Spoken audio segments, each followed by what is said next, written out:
welcome to Riverview Conversations. This is Jason. And this is Phil, and welcome back from vacation. Yeah, it's been a couple weeks. It has been. And we are still in the book of Mark. We're in chapter 7. We're going to be going through verse 1 through 23.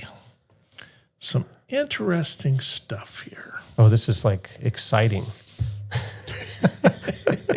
We get to talk about the Corbain practice. We get to talk about ritual purifications and all kinds of interesting stuff. All right. Well, would you like to read? I will start, and when I start getting tongue-tied, I'll turn it over to you. That sounds good. Let's just read through the whole 23 verses and then go back because it's just one story. Okay. One day, some Pharisees and teachers of religious law arrived from Jerusalem to see Jesus. They noticed that some of his disciples failed to follow the Jewish ritual of hand washing before eating. The Jews, especially the Pharisees, do not eat until they have poured water over their cupped hands, as required by their ancient traditions. Similarly, they don't eat anything from the market until they immerse their hands in water. But this is but one of many traditions they have clung to, such as their ceremonial washing of cups, pitchers, and kettles. So the Pharisees and the teachers of religious law asked him, "Why don't your disciples follow our age-old tradition? They eat without first performing the hand-washing ceremony." Jesus replied, "You hypocrites! Isaiah was right when he prophesied about you, for he wrote, 'These people honor me with their lips, but their hearts are far from me. Their worship is a farce, for they teach man-made ideas as commands from God. For you ignore God's law and substitute your own tradition.'" Then he said, "You skillfully sidestep God's law in order to hold on to your own tradition. For instance, Moses gave you this law from God: honor your father and your mother. And anyone who speaks disrespectfully of father or mother must be put to death. But you say it's all right for people to say to their parents, 'Sorry, I can't help you. For I have vowed to give God what I would have given you.' In this way, you let them disregard their needy parents, and so you cancel the word of God in order to hand down your own tradition. And this is only one example of many others." Then Jesus called to the crowd to come and hear. "All you listen," he said, "and try to understand. It's not what goes into your body that defiles you. You are defiled by what comes from your heart." Then Jesus went into a house to get away from the crowd, and his disciples asked him what he meant by the parable he had just used. "Don't you understand either?" he asked. "Can't you see that the food you put into your body cannot defile you? Food doesn't go into your heart, but only passes through the stomach and then goes into the sewer." By saying this, he declared that every kind of food is acceptable in God's eyes. And then he added, "It is what comes from inside that defiles you. For from within, out of a person's heart, comes evil thoughts, sexual immorality, theft, murder, adultery, greed, wickedness, deceit, lustfulness, desires, envy, slander, pride, and foolishness. All these vile things come from within. They are what defile you." Nice. You could be one of those Bible readers On the Bible app, they have I've never thought of that as a as a career. as a career. Oh, so this is really three settings. The first setting is these teachers of religious law interacting with Jesus and Jesus responding directly to them. And then he ropes in the rest of the crowd for just a moment and then ducks away. And the third setting is he's with the disciples and interacting with them. Right. And all of the messages are kind of tied together to this idea of hypocrisy. And I like in verse 7 where it says, teaching man-made ideas as commands from God, and kind of the impact of that. So let's just kind of break this down and let's see what we see here. Go ahead. Take a moment here. I look for the weird in the Bible. Okay. And I'm reading these first, and how they're dipping they're cleaning their hands and dipping their food and stuff. And I'm sorry, but a raccoon came to mind. How a raccoon washes his food, and before, and I can just see these Pharisees, just fussing over all these rituals just to be able to eat. And Jesus has got a group of fishermen who are simple people, who probably a lot of times are eating on the go. Mm-hmm. They're busy, hardworking men, and when they got a chance to grab a meal, they don't have the time to mess with all the ritual hand washing. Mm-hmm. And so you've got those two different people. Well, can I ask, do you think that their ritual hand washing was for cleanliness? No, I don't. Well, it seems like pouring water on your hands is theoretically good for actual cleanliness, and it could keep you from getting diseases and all that kind of stuff. But is that what their tradition is doing? No, I think it turned into just this ritual. Yeah. We've got rituals that we do today, and I think this turned. Maybe it started out as a way, God instructing them, you need to wash your hands before you eat, but it turned into something that was just, Let's just think about some of those rituals or some of the origins, maybe God's commands. So God tells them that if they've touched something that's dead, then they should be unclean until evening, and they need to wash their body in order for, and then they, like the next morning, they go to the tabernacle or something like that. And obviously that's not going to work if you are living in the edges of Israel, and the tabernacle is quite a ways away. You're not going to go to the tabernacle in the morning in order to be ritually clean. But you would do this washing. And this makes perfect sense. You touch a dead animal, you really should wash. And your hands would be the minimum, and the rest of your body would be good too, if you were, especially if you're gutting it and doing that kind of stuff. Yeah. A friend of mine just did she helped with chicken processing. Oh, that's fun. And they hang the chickens upside down and cut their necks and drain the blood and take all the feathers off and whatever. I don't need to describe everything, but I understand. I did that as a child. Yeah. And you definitely, if you did it, you definitely need to wash your whole body. Yes, you stink afterwards. You stink after. So what God gave the Israelites was a command that was very helpful to make sure that disease doesn't spread throughout the Israelite camp. But when it describes this, it specifically says in verse 3 that they do not eat until they've poured water over their cupped hands. And when I think of cupped hands, I think of putting your hands together in make a kind of a cup. So pour water over that, and then let the water drop off, and then you eat. That doesn't change your problem. It doesn't help keep you clean. You need to scrub in order to be clean. Yeah. And so this is ritual. In fact, the Greek there is have washed with the fist.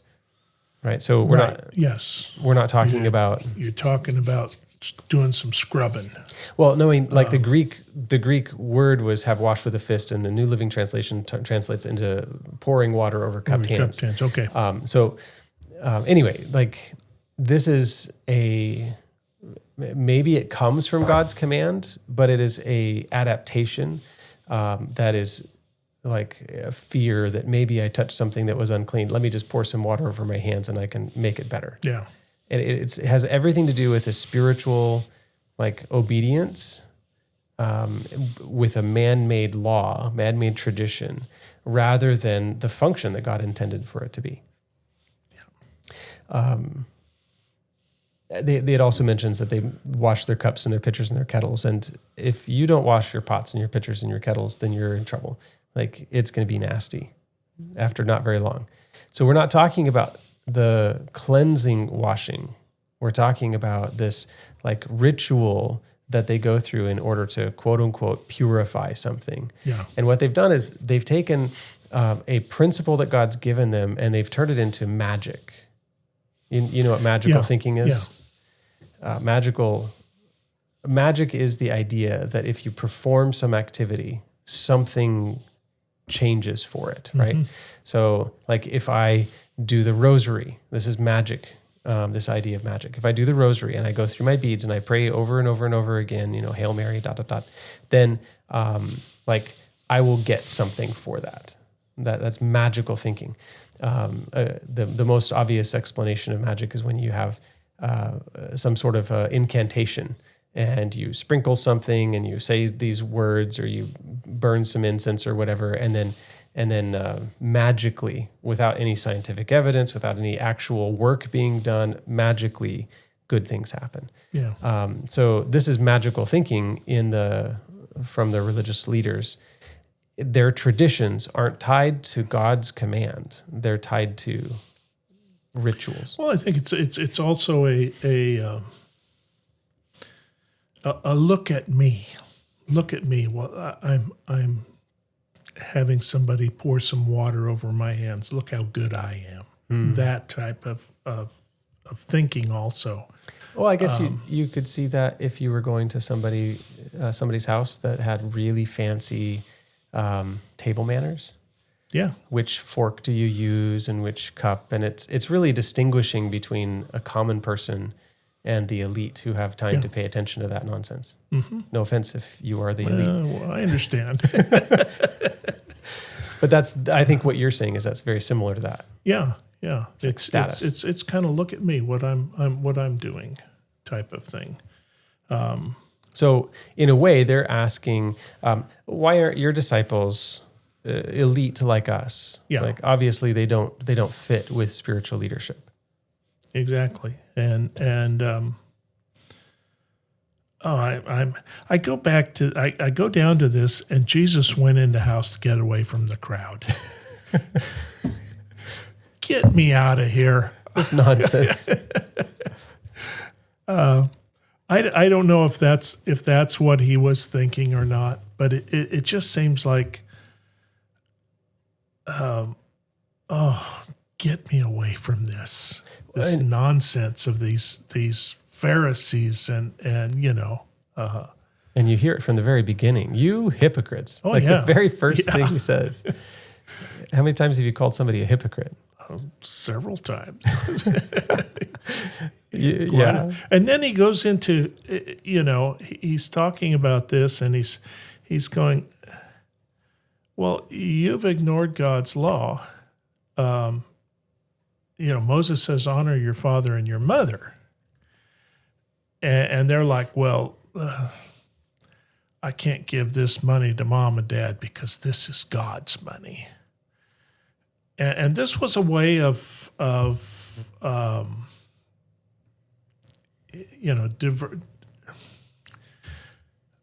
technically diverting funds from where they should have gone to where they wanted them to go. It's the teaching man-made ideas as commandments of God and honoring with your lips, but your hearts are far from me. This is the application that Jesus he's applying that text in this way, this practice of Corbain. Yeah. And he he calls him a hypocrite, and then he just says, here's one way, here's another way. And he could have gone on and on and on, describing all their hypocrisy. Let's focus a little bit on that practice. He says, God said, or through Moses, honor your father and your mother. And then he adds, anyone who speaks disrespectfully to their parents must be put to death. Yeah. It's not to their parents, but of their parents must be put to death. That's whoa. Pretty harsh stuff. I feel like I might have needed to have been put to death more than once. Sorry, Mom and Dad. I'll take the fifth. So Jesus is making this really big. He's like, this is a life or death situation, but you say, and he contrasts it with their practice of saying, you know what, you can give it to the church. Now, this happened all the time through the Middle Ages, and it gave the church in the Middle Ages significant power. Basically, they're saying to a person, when you die, rather than giving your property to your kid, give it to the church. Mm-hmm. And when you give it to the church gains political power, it gains financial resources. It's like it's a control and power situation. As a result of that, like the church in the Middle Ages gained power in the senates and the congresses of their local political situations, right? And that puts the church in this really powerful position. So the church in Jesus' day isn't necessarily structured the same way, but it's very similar. Like if you gave, let's say you had a savings account and you were going to help your parents in retirement with that savings account. Well, the church says, if you give that money to us, then good things will happen to you. God will bless you, and et cetera. Sounds like some modern day preaching. Yeah, like the plant a seed. Yeah. Well, that was very, it's a power thing. Right? Yeah. When the church has this land, they have power. When they have the money, they have resources. And as a result, you had these religious leaders, this whole a group of spiritual advisors all across the country that had wealth.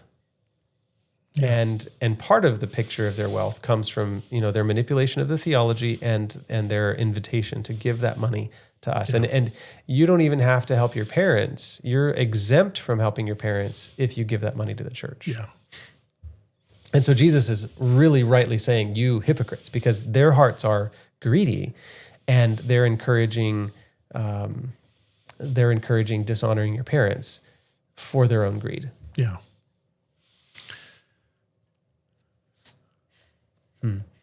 On that same subject, he's talking about this idea of hypocrisy. Like you set up a man-made rule, and then you respond like you think you're keeping God's law, but really what you're doing is you're managing the people essentially, yeah. and in your own heart, you're not really following God. And so he brings up this idea about food, and he turns to the people and he's like, listen, everybody, you're not defiled by what goes into your body. Like, the washing of the hands. Now you've got some dirty food in front of you. Jesus is like, you're not defiled by what goes into your body. It's but what comes out of your heart. And he says in another place, out of the abundance of the heart, the mouth speaks. Right. So how is your life defiled? It's defiled by your testimony. Yeah. So,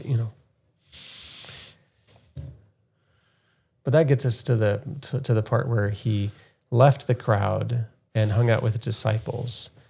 And I think this is always interesting. How many times did Jesus say something and then come aside with the disciples, and the disciples going, "What did you just say?" And Jesus is like, "Don't you understand?"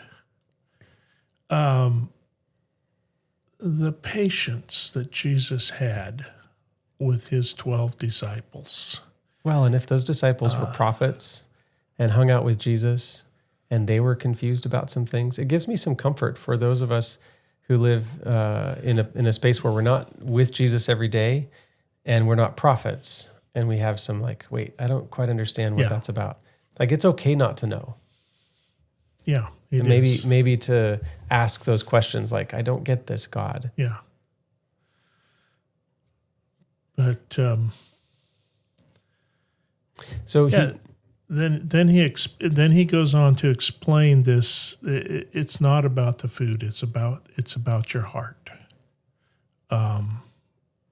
And all of these rituals that the Pharisees were doing, they were show. And it was an outward show of, look how good I am. Mm-hmm. And yet their hearts were, their hearts needed cleansing, not their hands. Yeah. And this was not a practical hand washing, so it had no health benefits really. Right. And it's not a spiritual thing. God hadn't commanded it. And so it's really just about status and position and all that stuff.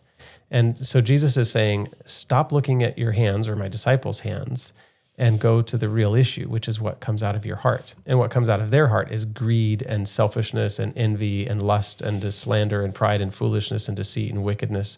He just adultery. He just lists all these things. It's not what you eat that makes you awful. It's the actual wicked practices and ideas that come from your head. Yeah. So one could theoretically observe the Sabbath and not eat any unclean meats. In fact, be a total vegetarian, vegan vegetarian. Have modest dress, not wear any jewelry. Any other lifestyle things I could point to? Not eat too much sugar.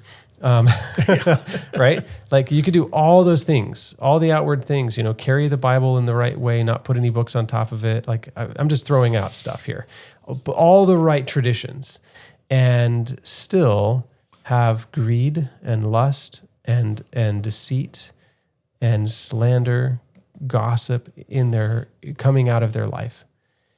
And none of those quote unquote good things, those traditions that you would do, could cleanse you from the evil that's coming out. Yeah. And so salvation is cleansing you from the evil, not just putting a few traditions to make you look right. And there's another place where he talks about washing the inside of the cup. You wash the inside of the cup, the outside of the cup becomes clean. And I think about this every time I go to the sink and wash a cup. I don't spend much time on the outside of the cup. And your wife is like, Phil, get the outside. And you're like, no, Jesus said. Jesus said, if I get the inside, the outside's okay. And if you take a dirty cup and start cleaning it, by the time you get the inside clean, the outside will be clean. It's gotten some work too. Yeah. Okay, so we think about this because there's this one statement in here that makes Adventists really uncomfortable, and we don't like certain translations because of it. In verse 19, it says, by saying this, he declared that every kind of food is acceptable in God's eyes. And the actual text of that, like the Greek text says, literally cleansing or purifying all the foods. So the Greek text doesn't say, by saying this, he declared that every kind of food is acceptable, but he does, and it's like food doesn't go into your heart, but only passes through the stomach and then goes into the sewer, purifying all foods. And if you read it in the King James Version where they do something a little bit more literal like that, it makes it sound like the food becomes purified through the digestive process, right? Like you didn't wash that apple when you before you ate it, but by the time it comes out into the sewer, it's fine. Yeah. Right? That's one way of thinking of this. Another is like the literal, not the literal, but the way that the New Living Translation translates it is suggesting like all foods are clean. Like you can eat whatever you want. There's a problem with that way of thinking of it. First of all, Jesus isn't talking about unclean foods. Jesus is talking about Jews who are dealing with a ritual washing ceremony. Mm-hmm. And he's like, the dirt on that isn't as big a deal as the heart issue that you've got. Yeah. So Jesus isn't talking at all about unclean meats. He's talking about grapes as much as he's talking about lamb, right? Yeah. But let's just say that he was, just for the fun of it. Because that's fun to That's what challenge podcasts things. do. That's right. Let's say we're talking about pork. Now, pork has its own problems. But does pork make you spiritually unclean?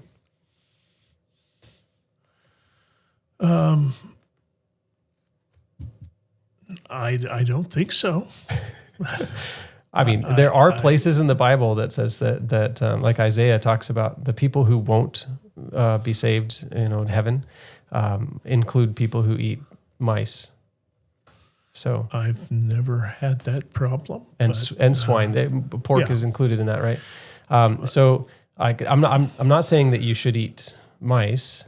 Certainly there's significant problems with health problems with eating bats and things like this. But is it spiritually wrong if you've had pepperoni pizza? Like are you defiled by what you ate? No. As a matter of fact, being a missionary, one of the things that we were taught going over there, and we were given a couple examples. Missionary goes into a house and brand new convert, and she feeds him something, brings out something that was unclean, and he just gave her the business. You shouldn't be eating this, shouldn't be, And what do you think happened to her? She turned away and said, I don't want nothing to do with you guys. Another story was told about a missionary. I won't mention his name.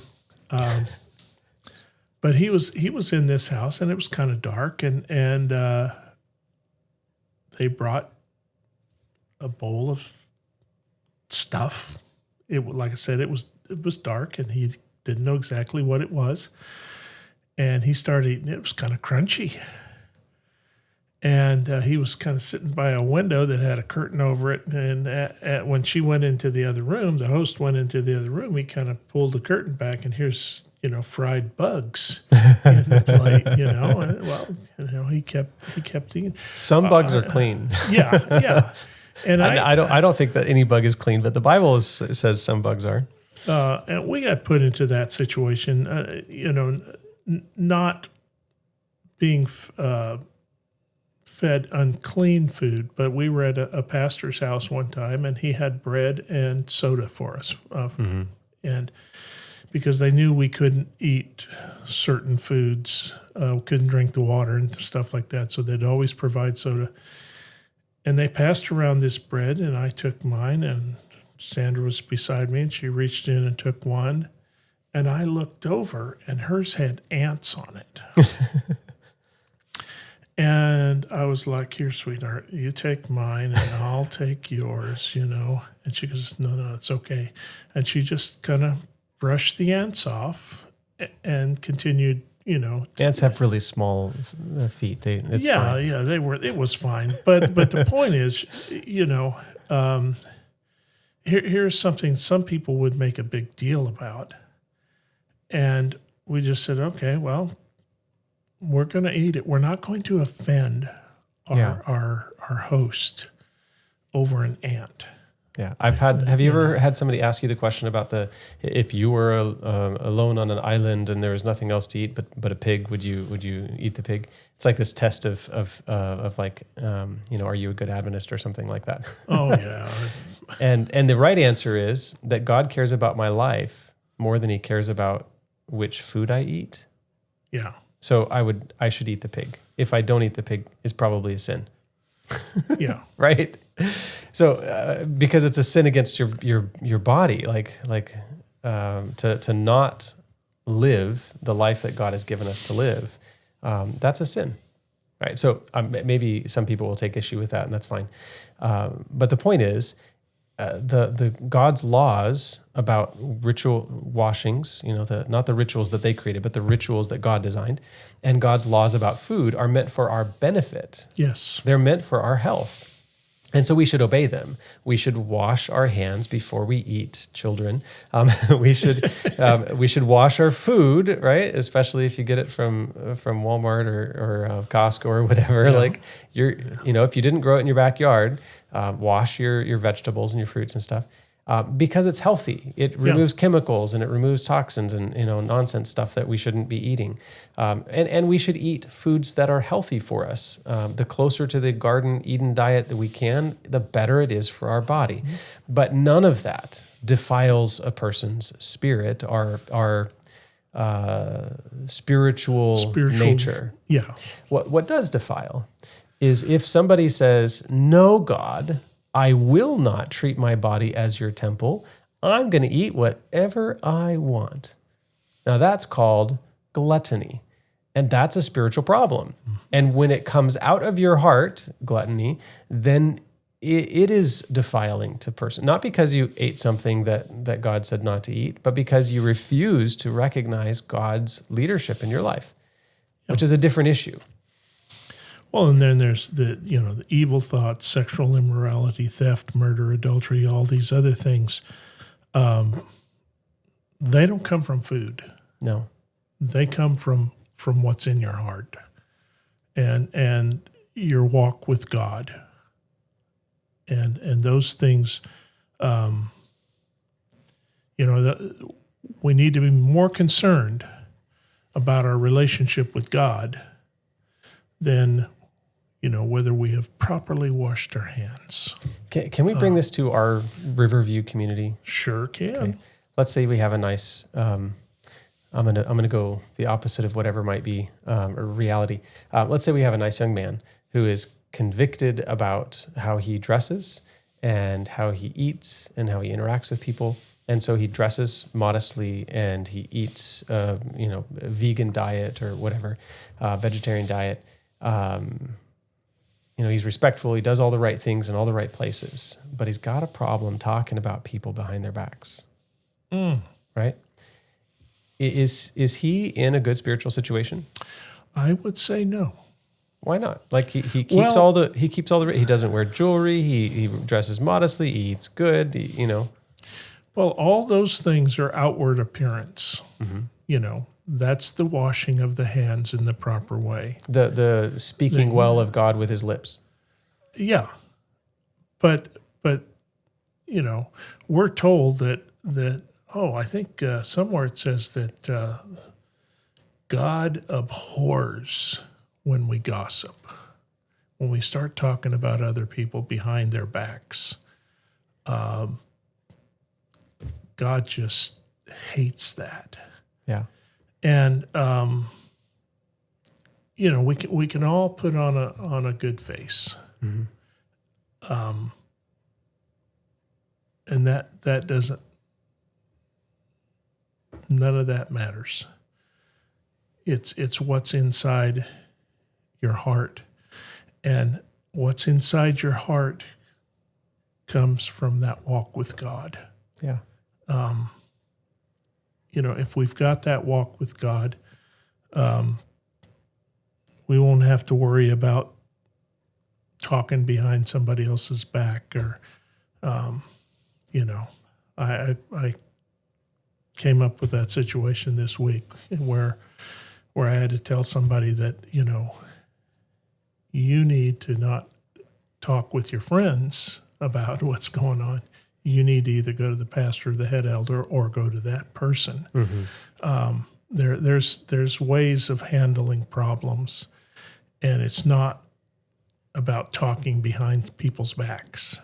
I find I do this, and it irritates me in my own character when I have an irritation and I go and I share my irritation with somebody else. Like that person and the way they're relating is irritating me. I don't need to do that because that's defaming their person, their character in front of somebody else. And that's a personal problem. And I think that we all need to pay more attention to those kinds of problems in our hearts, the greed and the lust and the gossip, the slander, the pride. All of those things are so much more important. And I find, and I've probably said this before, I'm probably going to say it again.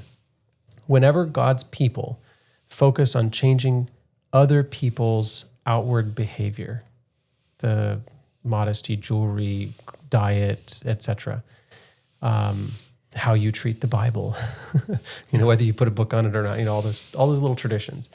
If we focus on the outward behavior, we almost always, I could say always, but maybe there's a chance where it doesn't always happen. But we almost always short circuit God's work on the person's heart. Mm-hmm. God's trying to deal with big issues in their character, and he's trying to grow and mature them as a follower of him. And then we come in and we're like, you don't look like me. And what happens is those people say like, oh, I must not fit in here. And they go away, or they conform, which is even worse. And they stop letting the Holy Spirit work on their heart, on their character. So I think that it's really important. What Jesus is saying here is hypocrisy, which we could put legalism in that spot. The thinking that your rituals and your behaviors are what makes you righteous, that is detestable. Mm-hmm. What's really the thing that God wants to focus on is what's going on inside our hearts. Right. Well, next time we'll carry on with the faith of the Gentile woman. All right.